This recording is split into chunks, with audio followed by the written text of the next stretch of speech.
Right. So today I want to start a new section that's called antiderivative. So this is section 3.9, antiderivative.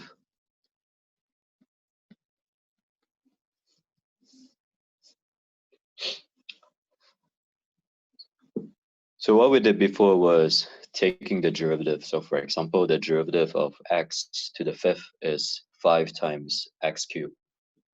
Sorry, 5 times x to the fourth. Antiderivative, the idea is you want to reverse taking derivative.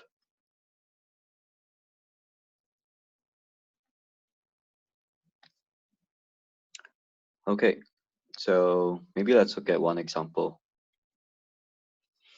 Consider the function f of x equals x. Now the question is, I want to know what's the original function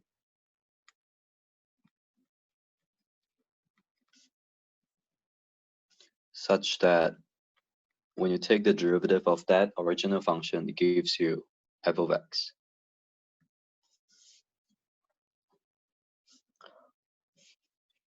From the power rule, so the power rule says that the derivative of x to the n is n times x to the n minus 1. So from the power rule, we know that when you take the derivative of 1/2 times x squared, what do you get?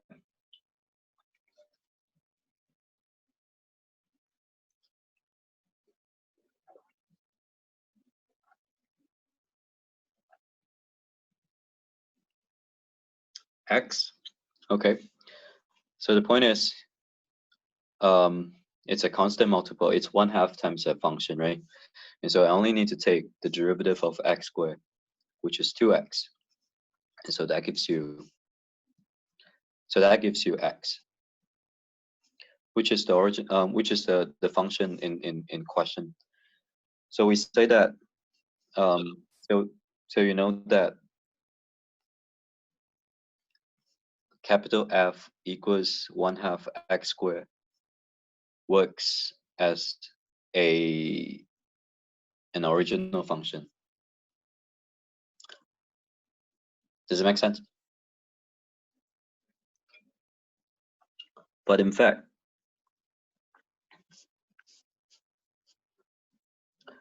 if you add any constant to this function, it will also work.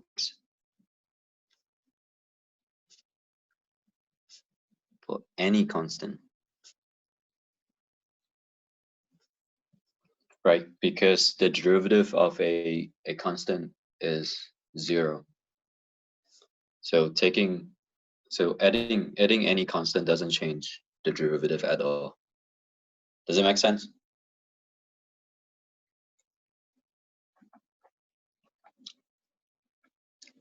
Feels like I'm doing a talk show that with a group of audience that don't know how to respond. So am I making sense?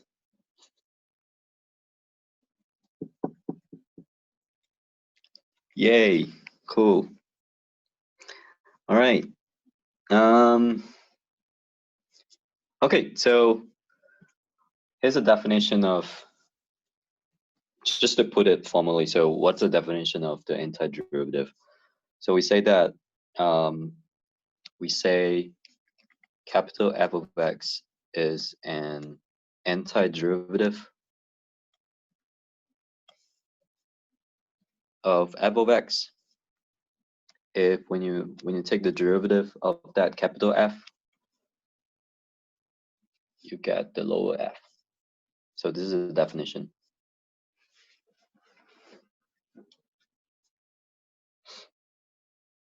And there's a theorem that's called antiderivative theorem.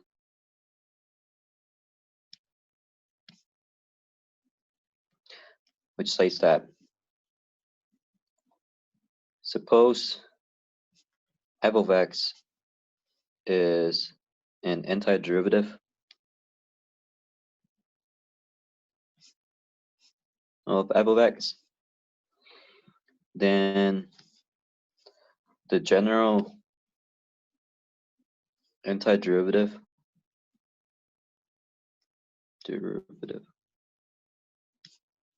of f of x is capital F of x plus c for any constant c.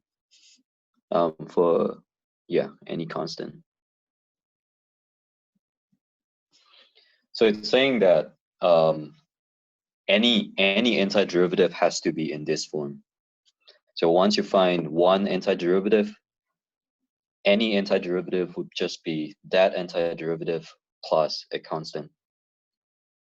So if I ask you what is an antiderivative, you just need to find one and then plus c, plus a constant c. Make sense?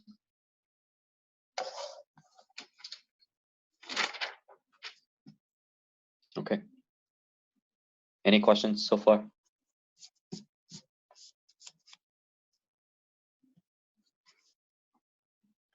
Okay. Let's do a few simple example.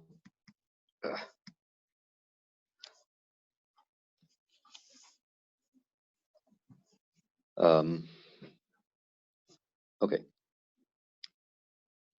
Wait a second. Can you go back for 20 seconds? Sure.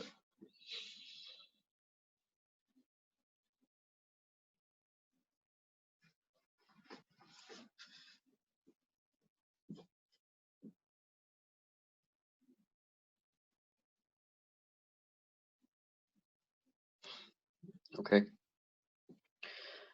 All right. So here's one example. Well, a few examples. So this is way too simple. What do I want to do? I guess we can do x squared. So f of x equals x squared, and I want to find the antiderivative. So what is the antiderivative of x squared? In other words, what is the function so that when you take the derivative, you get x squared?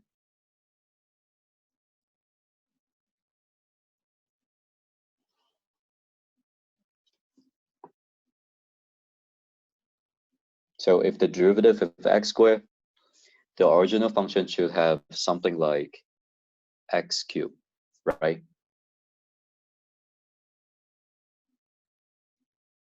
Because the derivative of x cubed looks like x squared times something else. But we have to adjust the constant. So when you take the derivative of x cubed, you get 3 times x squared. 3 is something that's not in this function. So I have to multiply by 1/3. Does it make sense? And how do I check this is the correct one?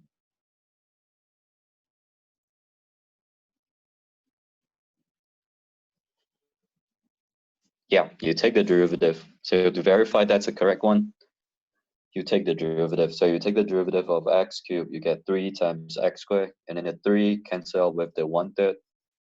That gives you x squared. And remember that I'm asking for the general antiderivative. So if I ask you what is a antiderivative, you have to give me a plus c. So yes, you need a plus c. Okay.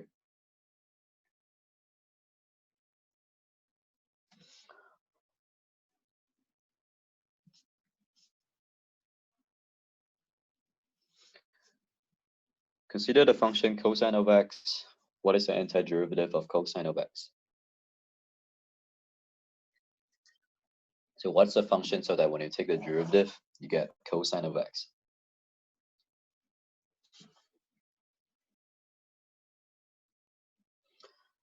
Yes, that's my notation for the antiderivative. It's just a notation.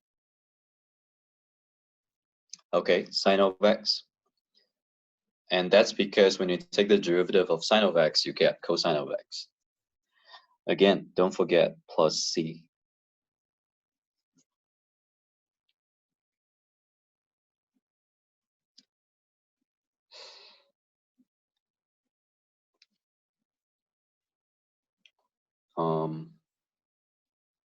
Yeah, I guess I should.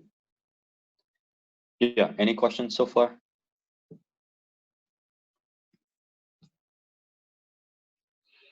All right, so before we do more examples, I want to put down this table.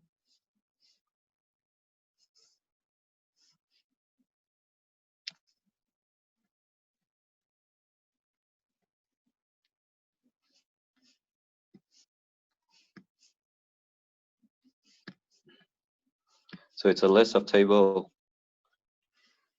for the antiderivatives of the following functions. So I have x to the n, I have sine of x, cosine of x, secant square of x, tangent secant x, cosecant x, cosecant square of x, and then cotangent cosecant.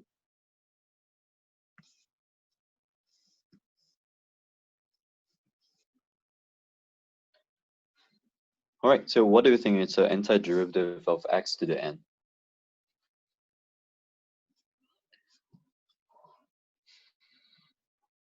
So it should contain something like x to the n plus 1, right? What else?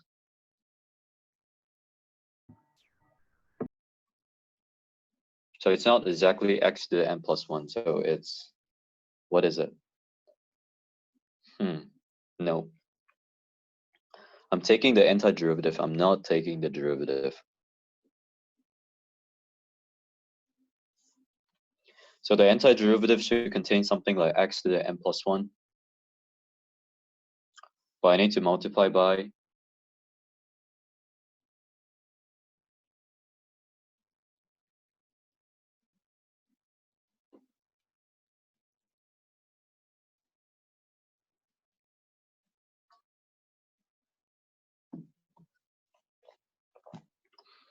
what is the derivative of x to the n plus 1?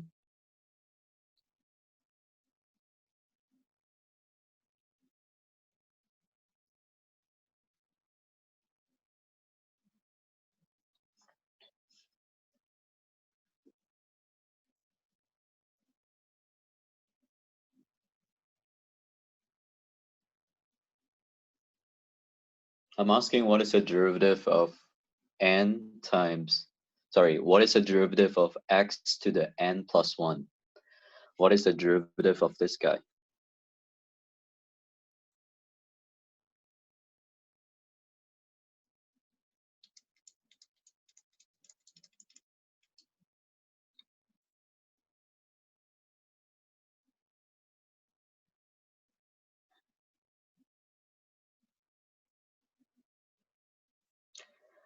Okay. I'm asking what is the derivative of this guy? So how do I take the derivative of x to the n plus 1?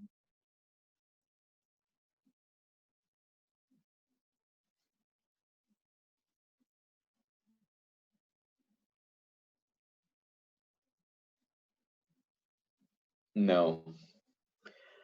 Okay, how do I take the derivative of x to the 5th again?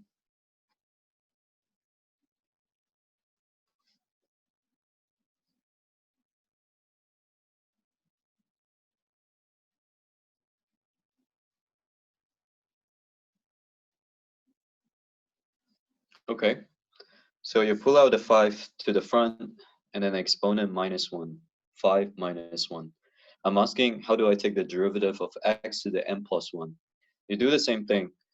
You pull the exponent to the front and then exponent minus 1. N plus 1 minus 1 is n. Make sense?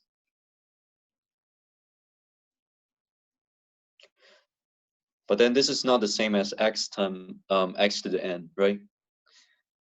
it has this extra term that I don't want, which means in order to get the correct antiderivative, I have to multiply by something else. What do I need to multiply with?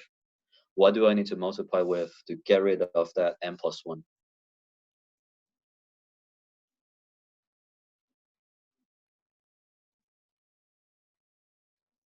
Okay, 1 over n plus 1. Let's check why this is correct.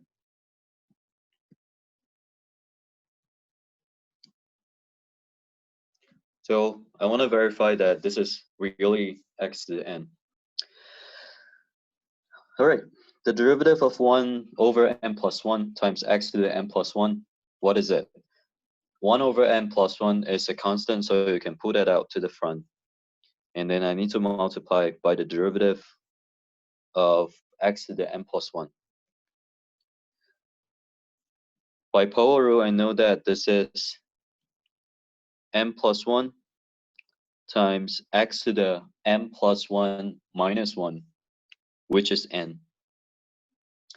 You cancel out the n plus 1, that gives you x to the n, which is what I want.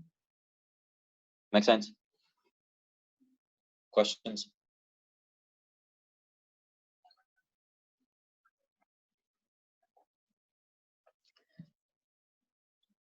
And so this is the correct formula. So the first one is the correct formula. But because I'm asking for the general antiderivative, don't forget plus c.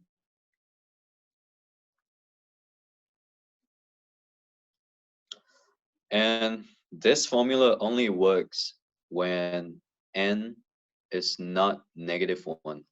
Otherwise, we would be dividing by 0, and we don't want that. So it only works when n is not -1.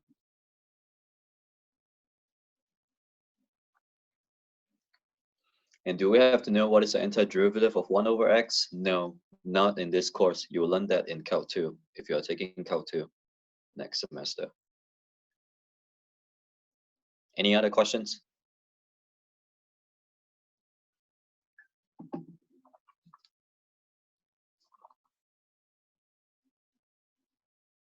Any questions?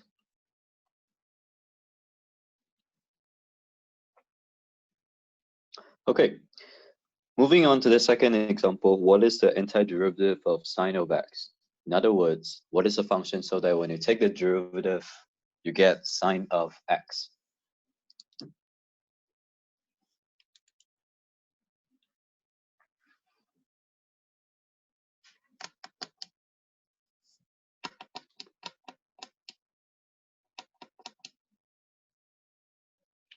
Okay, negative cosine of x plus c. So why is it correct? Remember that the derivative of cosine of x is negative sine of x. And we don't want that negative, so we have to multiply by an extra negative sign. So negative cosine of x plus c. What is the antiderivative of cosine of x? We actually did it before. So we did this example before. The antiderivative is sine of x plus c. And I'll let you check the rest. The antiderivative of secant square of x should be tangent of x plus c. The antiderivative of tangent of x, secant of x, is secant of x. The antiderivative of cosecant square of x is negative cotangent of x. The antiderivative of cotangent cosecant of x should be cosecant of x.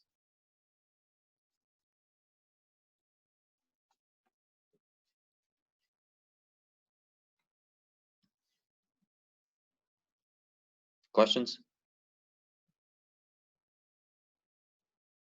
Now, how do I know I have the correct antiderivative or not? So how do I go from this to this? You take the derivative.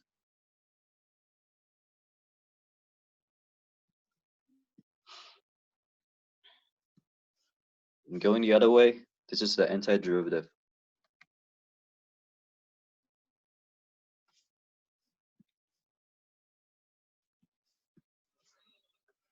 So what I urge you to do is compare this table with the table, the derivative table that that we had, I don't know how many months ago, but you should do that. So compare the two tables. They should be the same. I mean, almost the same.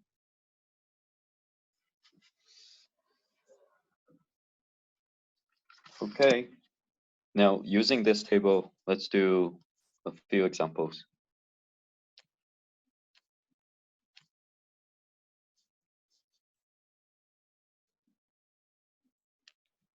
Now, given the function x to the 6, what is the antiderivative of x to the 6?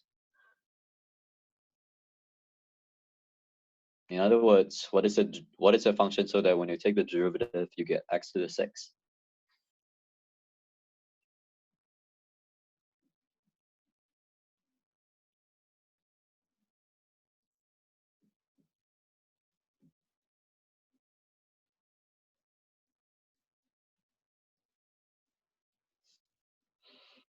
Okay, you can look at a table here. So I'm asking what is the antiderivative of x to the 6? And so which of the 7 functions am I talking about?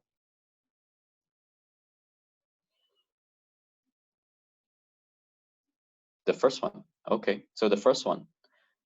X to the 6 is the first one when n equals 6. So you use the first formula and plug n equals 6, which gives you 1 over 6 plus 1 times x to the 6 plus 1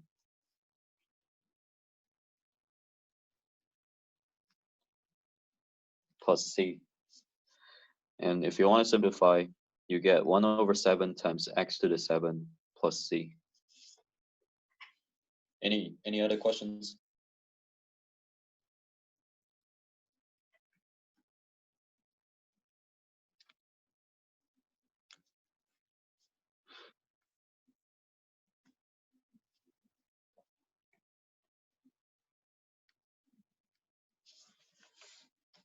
Maybe not this.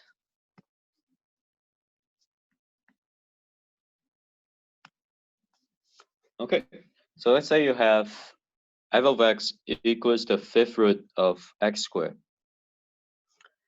What is the antiderivative of that?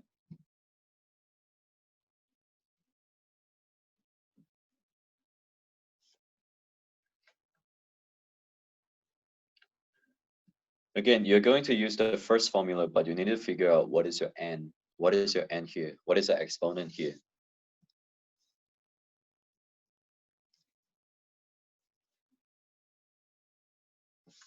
So what is the exponent here? Okay, 2/5.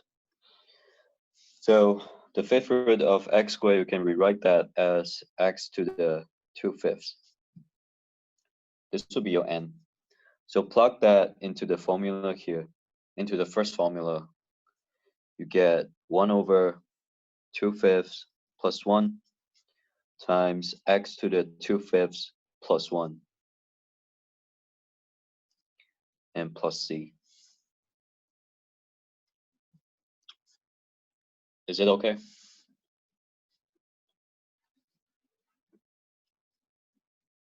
All right.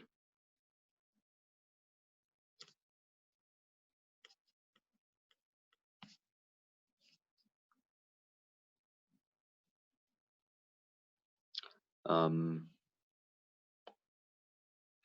don't know, 3x fifth. Yeah. Okay, so now given a function f of x equals 3x squared plus the third root of x to the 5th, I want to find out what is the antiderivative.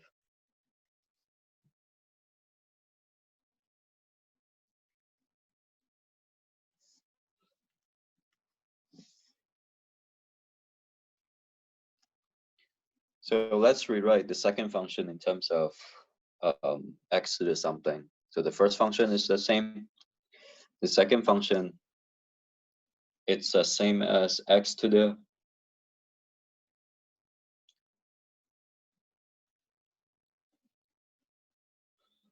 Okay, 5/3. Does it make sense to everyone?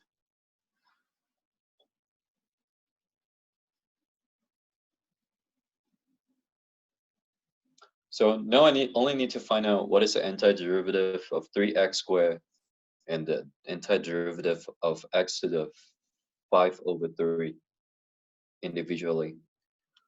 What is the antiderivative of 3x squared?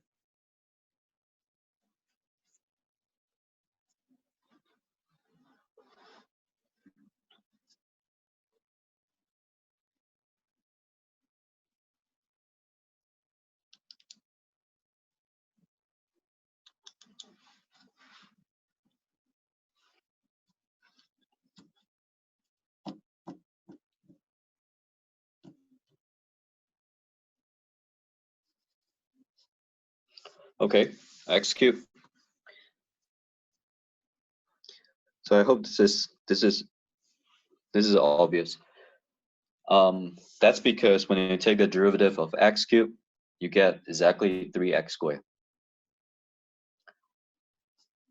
Or you can use the formula. So forget about the 3 for a second. In this case, your n equals 2, right? So plug the 2 inside the formula here. You get 1/2 plus 1 times x to the 2 plus 1. And then you will realize that this 3 right here, it cancels out with the 1/3. And then you end up with just x to the 3.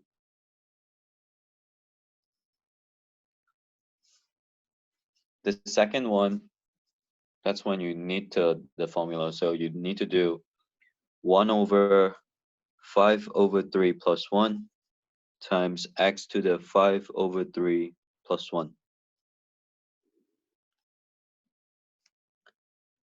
And then don't forget plus c. And that's it. Questions?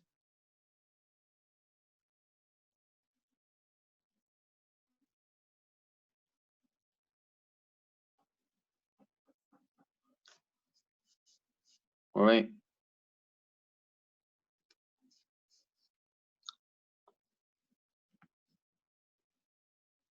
Yes. Yes. I mean, in fact, in your online quizzes and in your exams, don't simplify. Just leave it like this. And by the way, so um, I want to emphasize that you have to put in a plus c.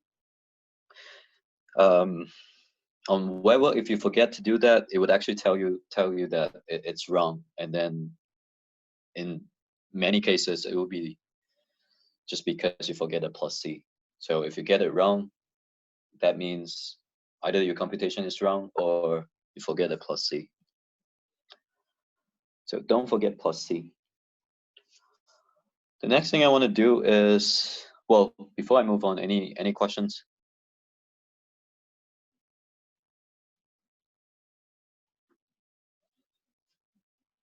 Okay, so the next thing I want to do is to reverse chain rule. So we don't actually have a chain rule for the antiderivative, but that's something that you should know. But this is something that you should know. So you know that the antiderivative of, sorry, you know that the derivative of sine of 3x is, so what do you think that is? What is the derivative of sine of 3x?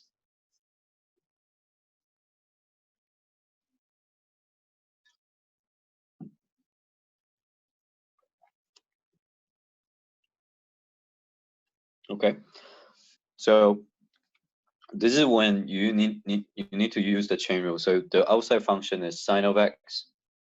The inner function is 3x. The derivative of sine of x is cosine of x. So it's cosine of 3x, and then you need to multiply by the derivative of inner function. The derivative of 3x is 3. So that's how you get cosine of 3x times 3.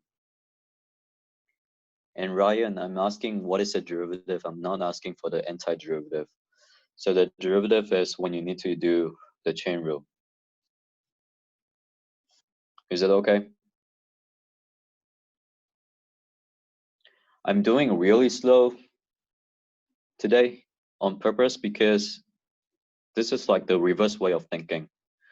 We have been really used to thinking taking the derivative, and it's going to take some time for you to get used to the antiderivative. So I'm doing really slow here.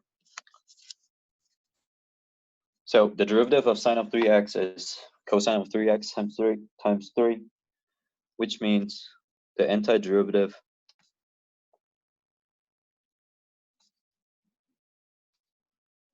of cosine of 3x is 1 over 3 times sine of 3x plus c.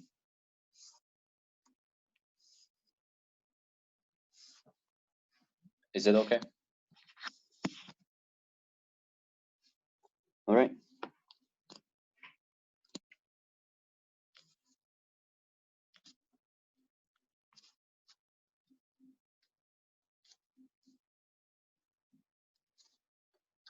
That's a. Where did you get 1/3?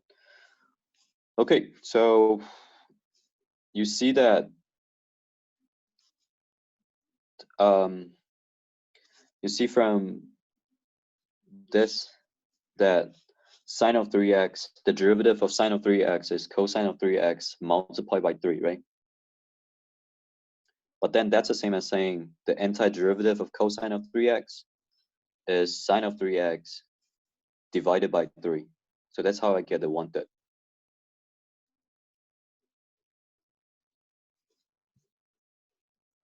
What I did was I moved the 3 to the left. Okay. More details.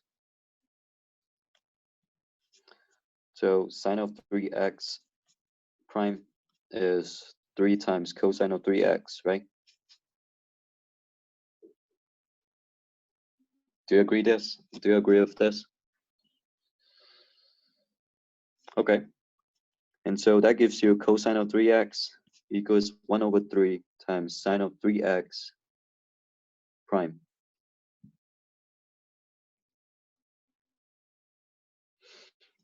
Which means cosine of 3x is the derivative of 1/3 times sine of 3x.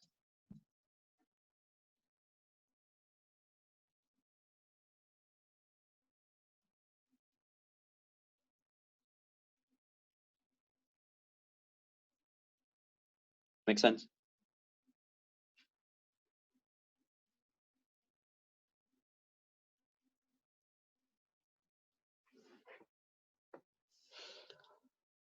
Make sense? Okay. But this is a definition of antiderivative. So the definition of antiderivative is a function so that when you take the derivative, you get that function. 1/3 times sine of 3x is the antiderivative of cosine of 3x.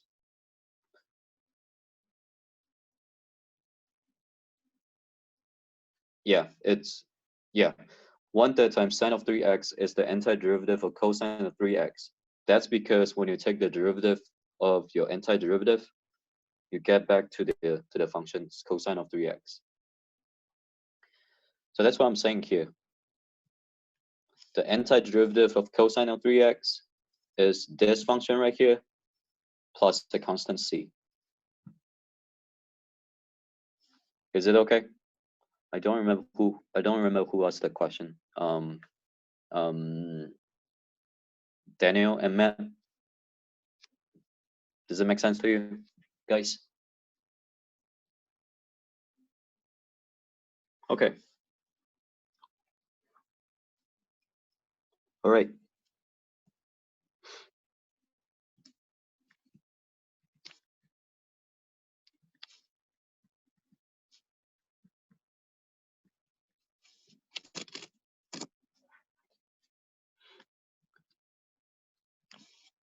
So now I have f of x equals 6 times sine of 7x. I want to know what is the antiderivative of this.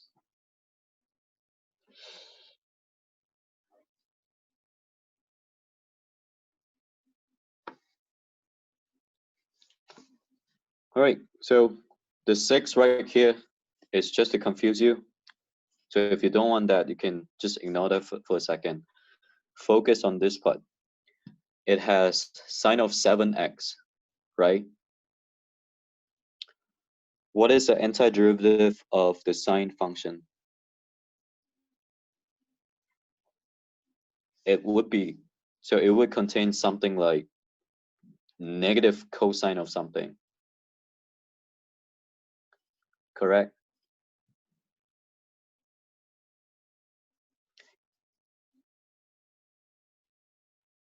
But it's not just that. If you try to take the derivative of this guy, what do we get? You would get sine of 7x, and then by chain rule, you need to multiply by 7. So that means I need to multiply my function here by,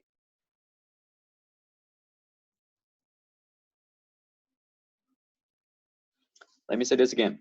If you try to take the derivative of negative cosine of 7x, you would get sine of 7x multiplied by an additional 7, which I don't want. In order to get rid of that extra 7, I need to multiply by 1 over 7.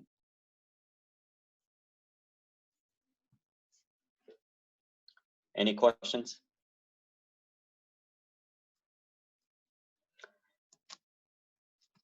And don't forget plus c.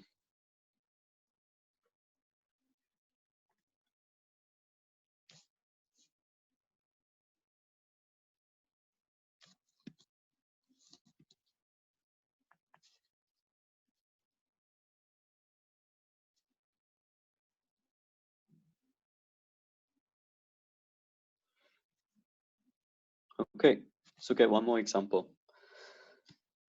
Okay, where does the 1 over 7 come from? Great. All right, so let's verify why this is correct. So how do I verify that's a correct answer?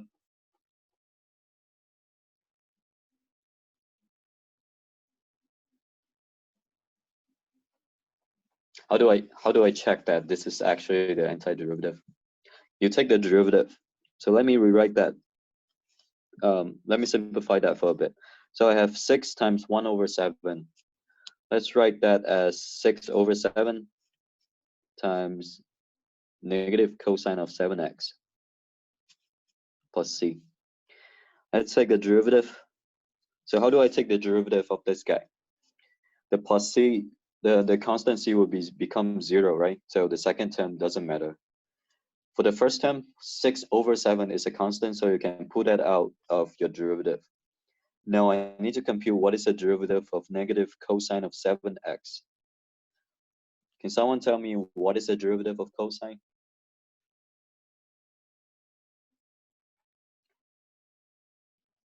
It's actually negative sign. But because of the extra negative sign, it gives you positive. So you would have sine of 7x, right? But the inner function is not just x. And so by chain rule, I need to multiply by the derivative of 7x, which is 7.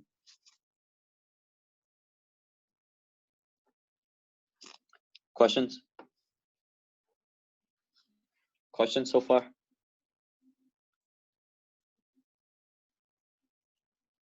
All right. And so you cancel out the 2 7s, you get 6 times sine of 7x, which is exactly the same, which is exactly the same as this guy, right? So we found a function so that when you take the derivative, it gives you the function in the question. And by definition, this is the antiderivative.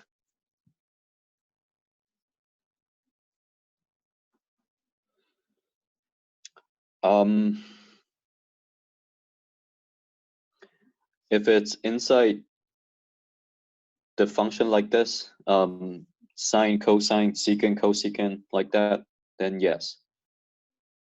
In general, I don't want to make a general statement like that.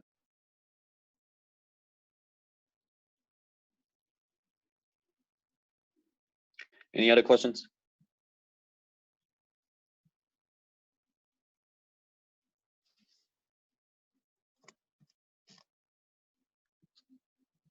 Okay.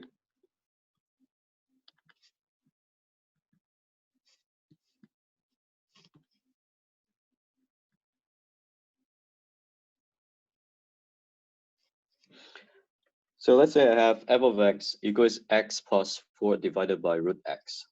And I want to take the antiderivative of that. What do you think I can do?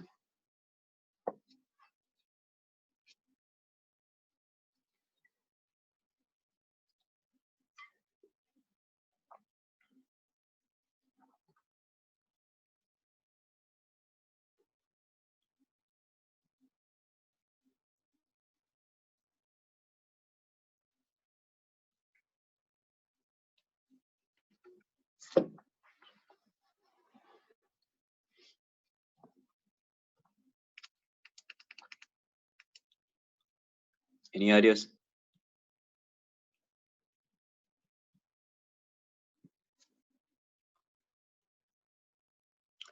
Okay. Is anyone thinking, can we use quotient rule?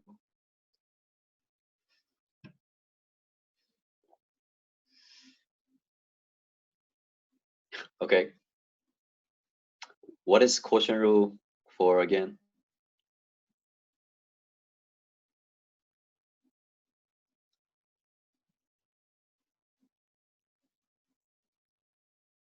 Quotient rule is for taking derivative, right? Okay, it's for taking the derivative. My question is, what is the antiderivative? And we do not have a quotient rule for the antiderivative. So you cannot do quotient rule here. The simplest thing you can do is to try to simplify this. And by simplify, I mean you need to split this function into two functions in the following. So this is the same as this, right?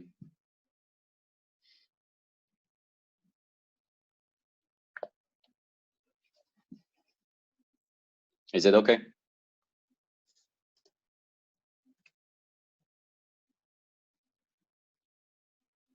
Okay. Let's rewrite that. So let's rewrite let's rewrite root x as x to the 1/2. No. Go away.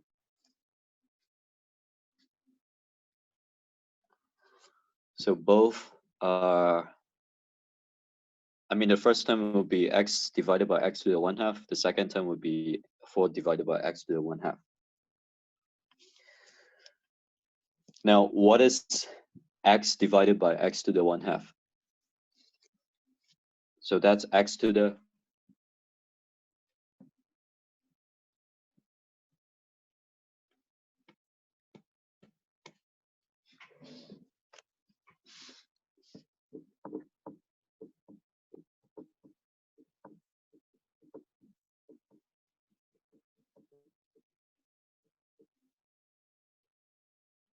okay.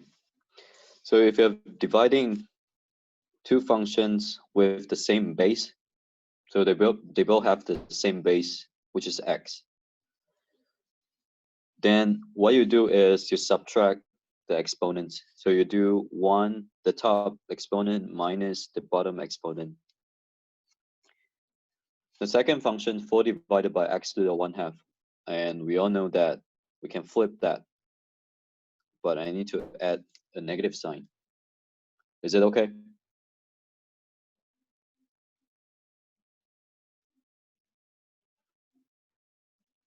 Okay. So this is x to the 1/2. The second term is 4 times x to the negative 1/2. And this is still the function in the question. I haven't done the antiderivative yet. To find the antiderivative, I mean, this is much easier to see now, right? What is the antiderivative of x to the 1/2?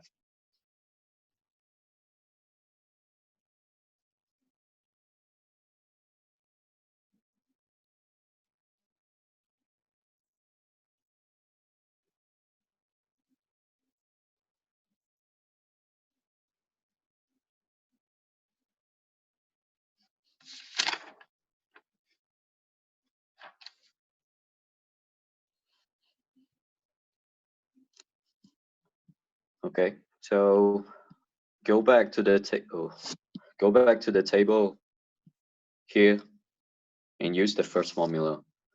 So you're gonna get 1 over 1/2 plus 1 times x to the 1/2 plus 1 plus 4 times. So the second term, 4 is a constant, so you can just ignore that. So 4 times 1 over the exponent now is negative 1/2. So negative 1/2 plus 1, x to the negative 1/2 plus 1, 1, and then plus c.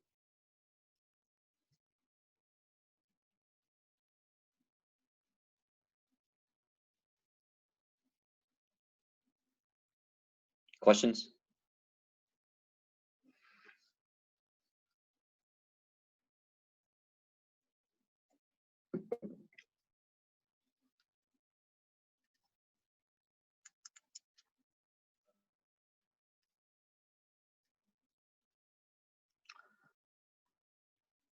Okay, let's see.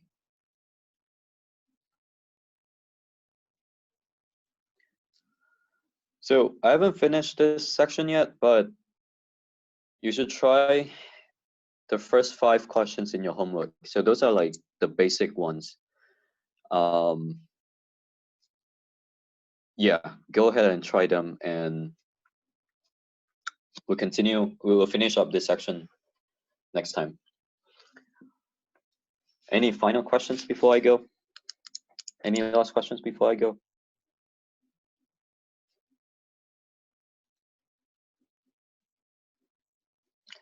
All right, bye guys. See you on Wednesday.